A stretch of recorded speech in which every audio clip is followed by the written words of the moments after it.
Hey, what's up guys, Aarava here, and welcome back to the episode of my F1 2019 career mode, episode number 13 today for the Hungarian Grand Prix. If you guys did miss the previous one, the German GP, then be sure to go check that one out before you see this one. A really great scrap with Kimi Raikkonen, my teammate, in that last one, and another good result for Alfa Romeo. We go into Hungary with no upgrades though, because we actually, ran out of R&D points essentially, so we purchased one upgrade at the end of the episode, but that's going to come in a lot later at the Belgium Grand Prix. So Hungary, hopefully the car we had at Germany just translates well to Hungary. Obviously a very different circuit. Monaco without the barriers.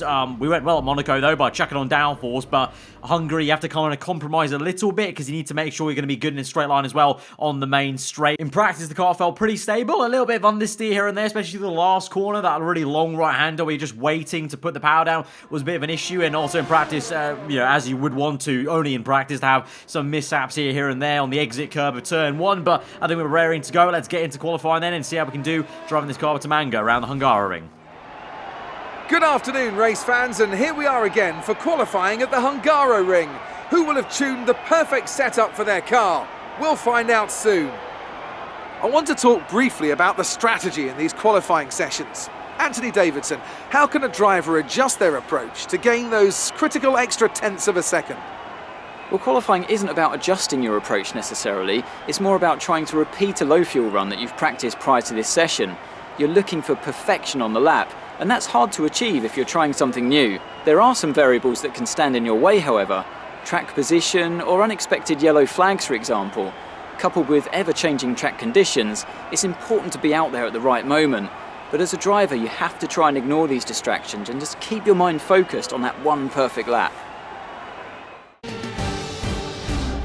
Right, diving into our first final lap in Q1 then, turn 1. Obviously we had some issues in practice, little lock up on the front right there, and just be a bit cautious on the exit, so could find some more time on a second run, but hopefully we can get through on one run, to be honest, ideally, because it'll leave us open to do 2 more runs later on down the line in Q2 or Q3 if we can hopefully get into that. I mean, I should think so, because like I said, we went well at Monaco, so I would think we should have the same sort of similar pace. It's not exactly Monaco, but very similar characteristics in a way, in a high downforce circuit, especially in Sector 2, and obviously our car was very good around Germany as well, so there's no reason why not to, that we should be aiming for that. And so we are in P17 though on the end of our first final lap, so kind of indicated that was a horrendous first fly there. Lost a lot of time pretty much everywhere. I don't know, I just wasn't feeling very fast in that first run, so definitely have to wake up a little bit in the second run. And straight away you can see taking the first turn a little bit more aggressive on the curb on the inside, but then on the exit it's so much better, and we're already getting a decent amount of time on the exit. Not a huge amount, but still some time to be found. But we'll go out and find some more time on the next left hand on the exit as we're climbing up to more than a tenth or 2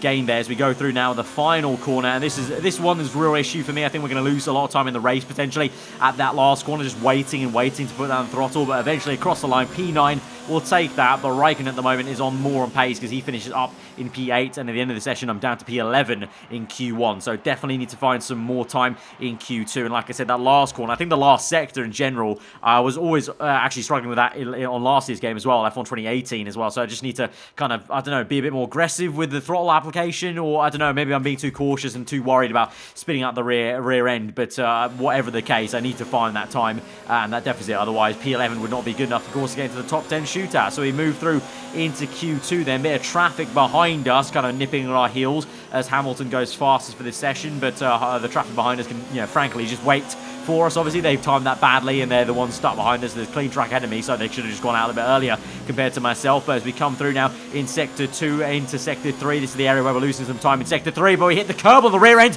and the car steps out there and hit the rear on the wall, and oh! It's all kicked off. We've smashed out a Haskell, I think, of Grosjean there out of this session, and Ricciardo's also been collected there, and that tiny little slide on the rear end, and then a bump on the wall has sent our car spinning 360 multiple times, massive collisions with Grosjean and Ricciardo in Q2 here. Somehow my car is still going. I can actually continue to drive and limp back into the pit lane, but we have a 5-place penalty then for taking out Ricciardo there. Surprised it wasn't for Grosjean, although to be fair, we were completely out of control with the Grosjean one, maybe a bit more in control of Ricciardo, but I was just in kind of a state of shock that we just left the car spinning around. So Ricciardo and Grosjean out of Q2. I think Grosjean already set a lap time though. Ricciardo did not though. But that is a huge issue for us then.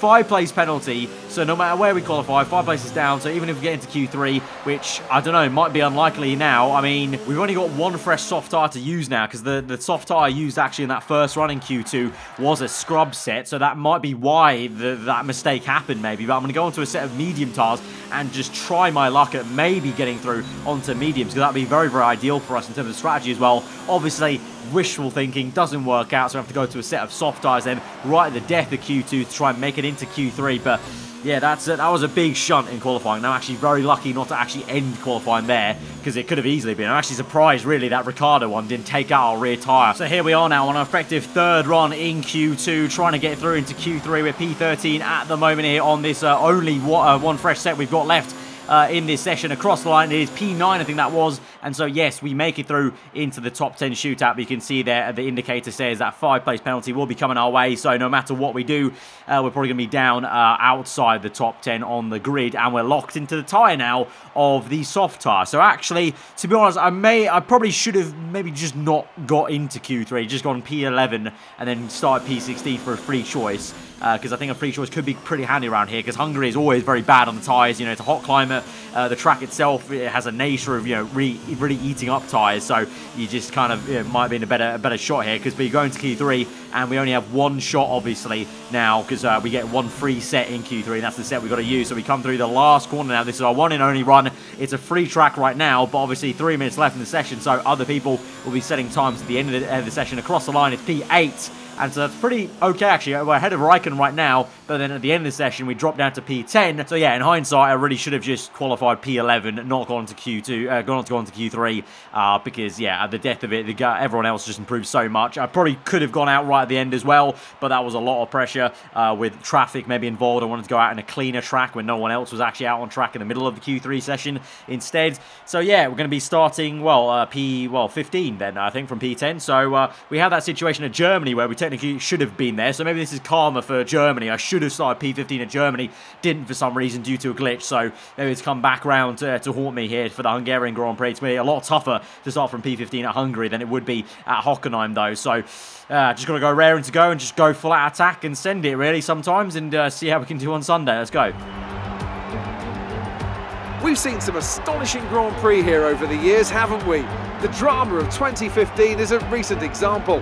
Jenson Button's first win on a wet track in 2006, or in 1997, Damon Hill's heartbreak in the Arrows after a late gearbox failure cost him what would have been the team's only ever victory. What a wonderful place this is to come racing today. 14 corners then for our drivers to navigate at the 2.7-mile Hungaroring today.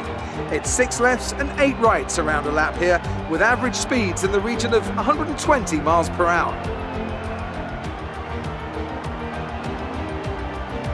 With me to enjoy it all is Anthony Davidson, a man who made his Grand Prix debut here with Minardi back in 2002. So Ant, this is a bit of a special one for you, I'd imagine. Yeah, I'd say so. I also stood in to commentate on Jenson's win in 2006, and as I was a test driver for Honda at the time, you can imagine that was quite an emotional Grand Prix. It's also a tough circuit on the drivers, this one too. Lots of long, slow corners that require a lot of patience from inside the car. Plus, it's a very downforce heavy circuit. I mean, it's all relative, of course, but if you're lacking a bit in downforce, or if you've got a bit of an imbalance in the setup, this is definitely one of the worst places to have to deal with that.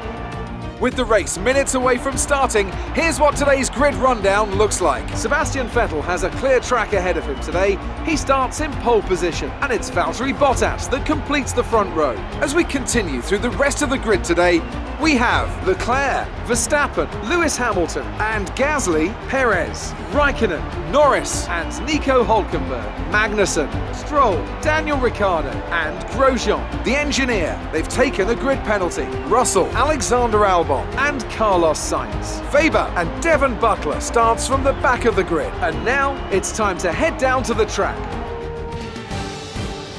Alright, so here we are on the grid in P15 then with our penalty applied, and we've got an overcast Hungarian Grand Prix ahead of us, and there might be some rain involved. You can see that one single icon. So like Austria, it might be quite tricky, you know. There might be just a tiny wet period, so there might be a chance to jump some people if we go early or late to the pit stops respectively, either side of that rain.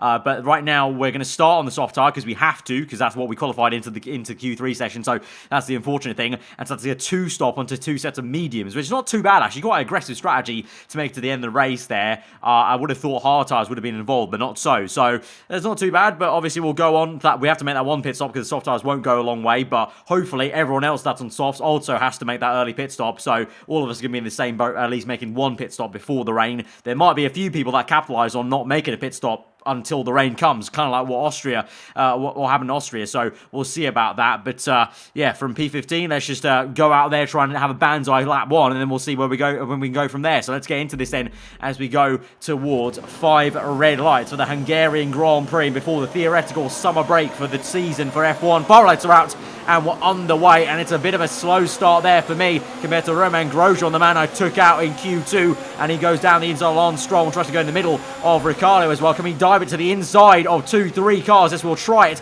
but a lock up on the front right and a little bit slow to the mid part of the apex there, and so we're back down to P14. So actually, after making a good dive, we actually undid our work by being a little bit too lack of confidence into the actual rest of the turn 1 really. So now on the outside of the Toro Rosso, down the hill, a little bit of grazing on the grass there. We get it done down the inside of Butler, I think that is. As meanwhile, there's a Ferrari leading from Mercedes, then Ferrari, 2 Red Bulls, 1 Red Bull going very wide nearly there on the left-hander, the blind crest up the hill, as we now try and maybe suss out a move on Lance Stroll. Maybe catch him napping into the chicane potentially down the inside. We'll go for it there. Lock up on the front right, slows us down a little bit. Stroll leaves us some space there. He goes over the curb, so we have the room, but then we get on the curb and just lose all momentum there. And so we have to settle down behind the Canadian and actually fend off the Toro Rosso, and already a gap forms from Stroll to the next car. And then moving on later, we just don't have much pace at the moment. I think the soft tyres are really quite horrendous, at least the ones we have, which are not fresh softs, obviously. And Butler goes down the inside there, so my main F2 rival has been a thorn in my side at the moment. Down the inside he goes, with side by side now on the exit. Have to try and use the engine power to go and boost back through and get back into P14 if we can. It's very close. It's great racing there, so close between our 2 cars. We squeeze him out there nicely and remain in P14, but this is not looking good. The race pace just isn't there, and the tyre wear is horrendous to the point where lap 4 we're going to come in for our first pit stop there. So already a lap or 2 earlier than our default engineer wanted us to come into, but literally the pace was not there, and I wasn't having that. I wasn't going to sit around and just lose more time there. So the undercut has been powerful in the past around the Hungary ring, so hopefully we can pretty much just try and jump towards Stroll, because he lost a lot of time there, and there was already a bit of a gap from Stroll to the next kind of pack, if you will, in the midfield. So we strap on the medium tyres, and we're going to be in absolute acres of clean space, because I'm the only man to pit in this Grand Prix so far, so it kind of shows you how much I was struggling on the tyres compared to everyone else. But now we just try and put the power down and obviously chase off that delta time increase on the out lap in the next few laps, and see how far up the order we can maybe, hopefully, fingers crossed, actually jump up the order. And as we now move on to the end of lap number 5, Leclerc has also pit, and remember that Ferrari was in the top 3 of the race, so he's made an early pit stop and was struggling on tyres potentially as well, and he's gone to a set of mediums, so that kind of reassures me a little bit that our strategy of pitting so early wasn't too much of a bad idea, as now the rain clouds start to descend and the track is getting darker. But as we move on to lap number 7, we're just concentrating on the right hand side, the pit lane, people coming out, and Raikkonen is right there in turn 1, and we were nowhere near Kimi nowhere near this close to him at the very start of the race here. So I think we've jumped a lot of people potentially and gained a lot of time, at least on Raikkonen. Obviously, like I said at the very start, there will be some people doing what they did in Austria and going so long because they started on medium tyres, all those people who are outside the top 10. So there will be a few people we don't get the place back on quite yet. So it might look like on the top left on the indicator that we haven't actually got back to where we were, which was P14. But we have actually genuinely gained a lot of time because we were nowhere near Kimi at this stage. But now you can see, look at the spits of rain on screen. The rain is coming, and so it's almost like a copycat of Austria, although this time I haven't gone so early on the tyres and the rain hasn't come out early. We actually got a few laps of drive running before the rain comes down, but you can see already getting a bit slippery there on the exit, losing the back end and having to control it and wrestle the car in a straight line. But Lewis Hamilton finally comes in for his pit stop, and that will release Magnussen into the lead of the Hungarian Grand Prix. It's then Nico Hülkenberg in the Racing Point car, and then Ricciardo in third place. So will this be a copycat of Austria or maybe even Monaco vibes of people going longer? Don't think so, because the rain will try and equalise things and bring the top players back in, even if these guys have track position. But Hulkenberg goes for a move down the inside in his racing point car, and he's going to go for the race lead. So it's a nice battle side by side for the race lead at the moment. With two cars you don't usually expect to be battling for the race lead. Absolutely awesome stuff here at the Hungarian GP. Hulkenberg goes the long way around. He's still there to the inside. Will he squeeze Magnussen out? No, Magnussen keeps his foot in there on the outside. That brings in Ricciardo into play potentially as well for the top two positions. Oh, Ricciardo has a little look, but thinks better of it and remains in P3. Meanwhile, behind Ricciardo, we've also got some other people who are yet to come in. You've got the likes of the Williams car, both Williams, Lucas Weber and George Russell in the top 10, top 8 now, because they've yet to pit along with the Toro Rosso. So good stuff for them, and probably good strategy for everyone who starts on mediums. They can just go to the wet periods and they've gained all these free positions, whereas myself, people like Raikkonen and Norris, we all had to pit, including the leaders. Obviously, remember Leclerc, Vettel, Hamilton, everyone had to pit, and so we have to try and fend through traffic and also deal with this slippery track at the same time. On lap number 10, we have a look at Raikkonen, though. He's a bit slow. I think he's being slowed up by Norris, though, to be fair. I think if Norris was not there, we'd both be released and have a bit more pace here. So let's try and capitalise on that and try and get Raikkonen, if he's too busy looking forward rather than backwards here. But you've got to be really careful, tiptoeing round, and we get an acceleration down. But Raikkonen is so slow off that corner there that I almost smashed into the back of him there. Lost my front wing, and again, we're going to gain the traction there. Look on the outside. Raikkonen places his car quite nicely. We're on the outside. We're side by side now. Raikkonen leaves us the room, but I have to go all over the curb really awkwardly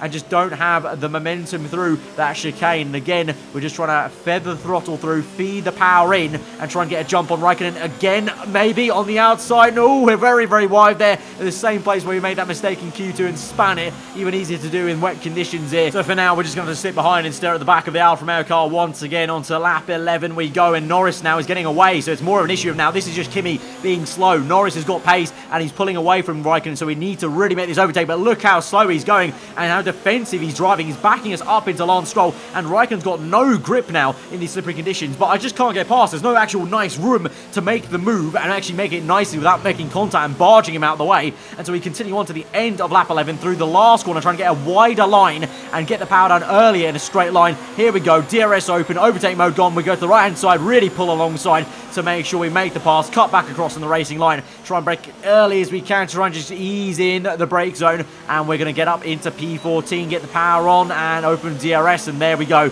Finally past Raikkonen, and we can try and chase after Lando Norris. Maybe I'd say that though, but on the end of lap 12, the rain's really starting to come down now. You can see on the screen the streaks are coming down so much more, and that a massive amount of oversteer and the change of strategy means it's time for the intermediates, and Raikkonen's going to have to unfortunately come in with me and double stack. But you know what? It's kind of a little bit of payback for what he did at Germany and also what he just did then of holding me up so much. So a little bit of a double stack won't harm him, I don't think. So we're in now with Raikkonen. Everyone is going to come in. Ferrari in there, Red Bull in there. They're both going to get held up massively, actually, so there might be a chance to jump some top cars if they get held up enough in the pit lane. Here we go, pit crew on, a little bit of a slow stop there, maybe than I wanted to. Come on, come on, come on. No, we're getting held up a little bit. We're held up massively, actually. No, that's a good 2-3 seconds held up there. And so where are we going to be? We get past the Williams and the Toro Rosso. We're ahead of a Red Bull, so the Red Bull got screwed over massively there of Verstappen, I think that is, and onto the Renault of Ricciardo, I think I want to say, or maybe Perez. But we're still behind Norris, so we actually didn't lose, too much time in terms of me and Norris both lost time there,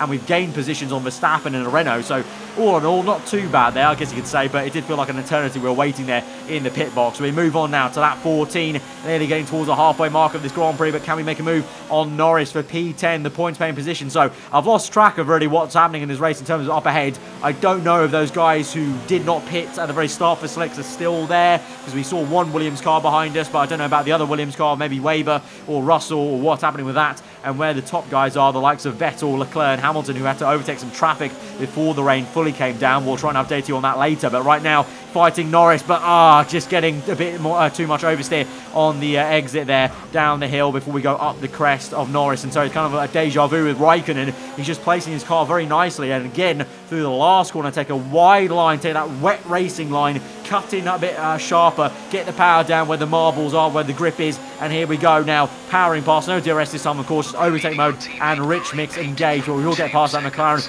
Easy does it into turn one with the braking there, so he's going to send one round the outside, but we're going to to try and squeeze him out and just play around with the throttle on the exit, try and get the power down. And Verstappen will actually have the opportunity to now send it down the inside of Norris as well. So opportunistic there from the Dutchman. And meanwhile, a lap later, this is a Williams car of George Russell overtaking Charles Leclerc in the Ferrari car. This is absolutely scenes here. The Williams is in the top 7 here, and he's just overtaken a Ferrari. I think Leclerc must have issues. I think we're going to get a team radio soon enough. They're saying Leclerc has some sort of mechanical fault because George Russell has just done him around the outside. Meanwhile, Ricciardo is still right up there with Magnussen, ahead of the likes of Hamilton and Gasly in the other Red Bull, and Bottas as well. So that Renault that we passed in the pit lane must have been Sergio Perez then, as Ricciardo and Magnussen are still right up there in the top flight from the very start when they didn't make that first dry pit stop. So they are actually working out really well. That track position worked out well, and they're still in the race lead in 1 and 2 effectively there. We now move through on lap 17, and it's time to come in because it's now dry enough for the slick tyres. May not look like it because the streaks of rain are still coming down, but the grip just isn't there. We're going so slow on the pace, and so it's time to come back in for dry tyres. So a little bit better than Austria, you know, a little bit more clear of like a defined wet and dry period. But look at that, the two Mercedes cars are double stacked, and so we might have a chance to overtake that Mercedes car. That's Bottas, who's had to be stuck behind. Hamilton goes through, but the two Mercs have absolutely having a calamity in the pit lane, and it's a good pit stop for us this time. I want to set up hard tyres though, because we're lap 17. There are a lot of laps left in this Grand Prix, so I thought we may as well stick on the hard tyres, because I know the tyre wear was pretty horrendous on the first stint on soft tyres, so I went cautious. But Russell ahead of me, the Williams car, is in P6. He's on soft tyres. We've got Leclerc on medium, so at this moment in time, I may have just messed up. I should have maybe gone to medium tyres minimum. The softs won't go to the end, I know that for a fact, but I'm not too sure about the mediums. They might go the distance, but the thing is, with soft tyres, you get the delta time difference. The softs are so much faster around here than the other tyres. That George Russell right there, you're not seeing things, that is George Russell has genuinely overtaken Hamilton, legitly there, for a position up into P5 of this Hungarian Grand Prix, because the pace of the softs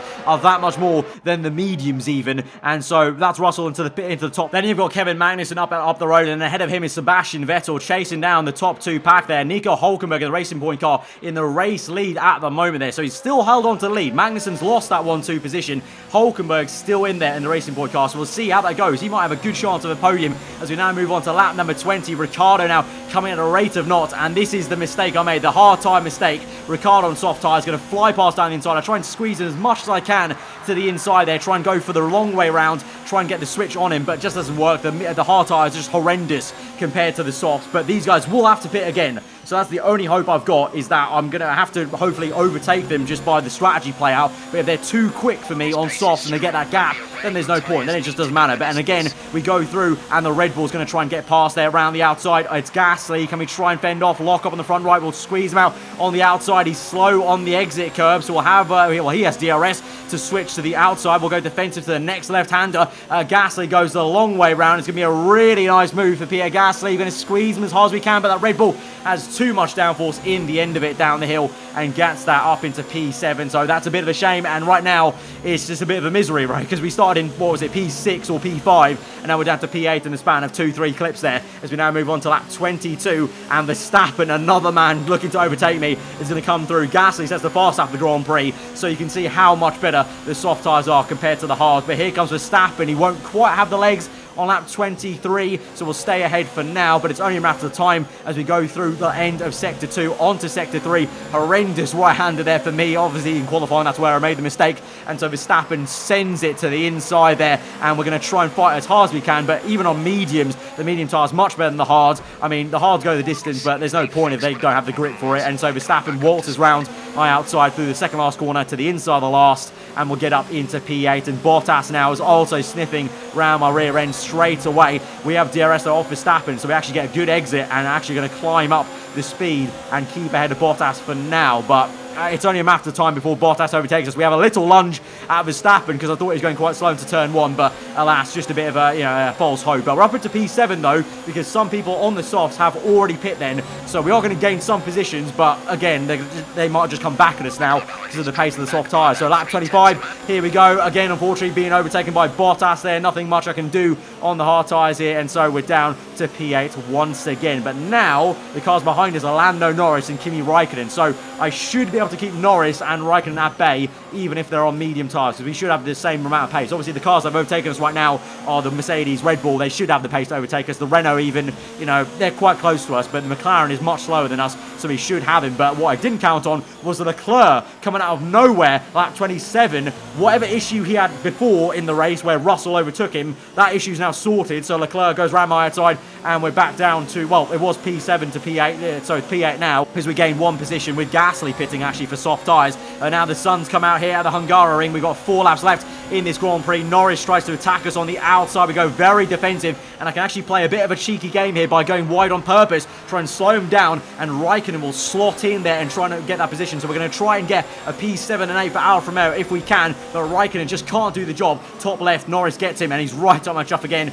So I try my best to play the team game there. Raikkonen wouldn't take the bait, and so we move through to the last lap of the Grand Prix, lap 35. The tyre wear really wasn't that bad in the end, so you can see in hindsight I really should have gone onto the medium tyres at the end of that Grand Prix, but we got them through at least for P7 the Grand Prix. Could have been a lot worse considering how slow we were at the very start of that stint, to be fair to us there, so I will very much take that at the Hungarian Grand Prix. Alright, race over. Take care of the car on the way in. That's a fantastic performance from Ferrari. It hardly looked in doubt. Talk to me, Ants. What was it that set them apart from the competition today? Well, time management probably played quite a large role in the outcome of this one. As ever, it's not just about speed, it's all about maintaining that speed consistently over a stint, over a race distance. So being able to keep up the lap times while still being smooth on the controls and gentle on the tyres, that's really where the race was won today. And here we are, a team that is no stranger to the podium, taking their place on top once again. A sublime race today and a stunning win for Ferrari.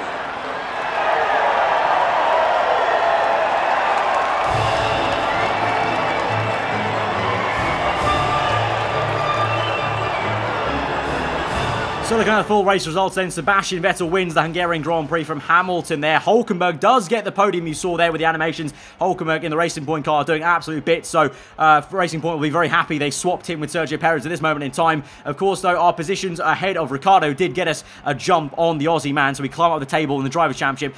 Constructors, we remain in P4 and grow the gap somewhat to Renault there, so looking quite good. And McLaren finally get on the ball with some decent points with Norris and overtake Williams. So finally, Williams actually get back down to maybe where they should be towards the bottom end of the table. But unfortunately, after that qualifying mishap with Q2 and Q3, we do not get an extra 600 resource points for not meeting our contract objectives. That's a bit of a shame because we don't have too many points to play with off the back of last episode. But what we do have now is a contract renegotiation phase. So we're going to ask for a lot because our value's gone up and up and up in the last few races since we last renegotiated. So we're going to ask for the maximum we can do on the upgrade speed, things like simultaneous development and also the race bonuses. We have to bump up the race and qualifying position once because we got rejected by literally the literal pixel on the bar there, so I have to adjust that just a tiny bit. Eventually it does get accepted and we do get that banging new contract there, so that will apply from next race though, but for now we do have some decent points to spend, so maybe one major upgrade perhaps, depending on what we look at there. Obviously we've already got one major front downforce upgrade coming for the Belgium Grand Prix, but what can we do on the engine or chassis side? Maybe there might be something. I mean, engine we're actually looking okay.